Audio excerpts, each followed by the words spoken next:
ಗೌರವಾನ್ವಿತ ಅಧ್ಯಕ್ಷರೇ, ಹಿರಿಯರೇ, ವಿದ್ವಾಂಸರೇ, ನೆರೆದಿರುವ ಅಣ್ಣ ತಮ್ಮಂದಿರೇ, ಅಕ್ಕ ತಂಗಿಯರೇ, ನಾವೆಲ್ಲ 1500 ವರ್ಷಗಳ ಮೊದಲು ಅರೇಬಿಯಾದ ಕಾಡಿನಲ್ಲಿ ವಿಧಿಸಿದ ಬೆಳಕಿನ ಜನ್ಮದಿನಾಚರಣೆ ಸಂಭ್ರಮದಲ್ಲಿದ್ದೇವೆ. ನಾನು ಸುವರ್ಣ ಸಂದರ್ಭದಲ್ಲಿ ಶಿಕ್ಷಣದ ಒಂದೆರಡು ಮಾತುಗಳನ್ನಾಡಲು ಇಲ್ಲಿ ಬಂದಿದ್ದೇನೆ. ಜ್ಞಾನವು ಪ್ರವಾಸವಾದರೆ ಅಜ್ಞಾನವು ಅಂಧಕಾರವಾಗಿದೆ.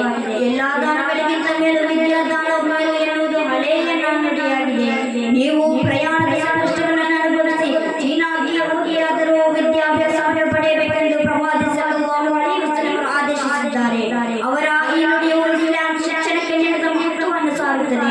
ವಿವೇಕಿಯಾದ ಮಾನವನಿಗೆ ಜೀವನದ ಪ್ರತಿಯೊಂದು ಕ್ಷೇತ್ರಗಳು ಮುಂದೆ ಬರಲು ಮೂಲಭೂತ ಶಿಕ್ಷಣವಾದರೂ ಅಗತ್ಯವಿದೆ.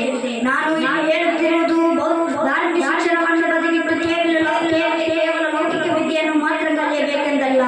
ಭೌತಿಕ ಶಿಕ್ಷಣದೊಂದಿಗೆ ಧಾರ್ಮಿಕ ಶಿಕ್ಷಣ ಪಡೆಯದಿದ್ದರೆ ಮನುಷ್ಯನು ಅಪಾಯಕ್ಕೆ ಸಿಲುಕುವುದರಲ್ಲಿ ಸಂಶಯವಿಲ್ಲ. ಹೀಗಾದರೆ ಅದು ಮಾನವನಲ್ಲಿ ಸ್ವಂತವಾಗಿರುವ ಮೃಗೀಯ ಗುಣೀಯ ಭಾವಗಳನ್ನು ಬೆರಳಿಸುವುದರ ಜೊತೆಗೆ ಅವನನ್ನು ಧರ್ಮ ನಿಷೇಧಿಯಾಗಿ ಮಾರ್ಪಡಿಸುವ ಸಾಧ್ಯತೆಯೂ ಇದೆ. ಮಾತಾಪಿತರ ಕೌಟುಂಬಿಕ ಸಂಬಂಧಗಳಿಗೆ ಕಿಂಚಿತ್ತೂ ಬೆಲೆ ನೀಡದ ಆಧುನಿಕ ತಲೆಮಾರು ಧಾರ್ಮಿಕ ಶಿಕ್ಷಣದ ಬಳುವಳಿಯಾಗಿದೆ. ವೃದ್ಧಾಶ್ರಮಗಳ ಸಂಖ್ಯೆ ಹೆಚ್ಚಲು ಪ್ರಮುಖವಾಗಿ ಇದೇ ಕಾರಣವಾಗಿದೆ.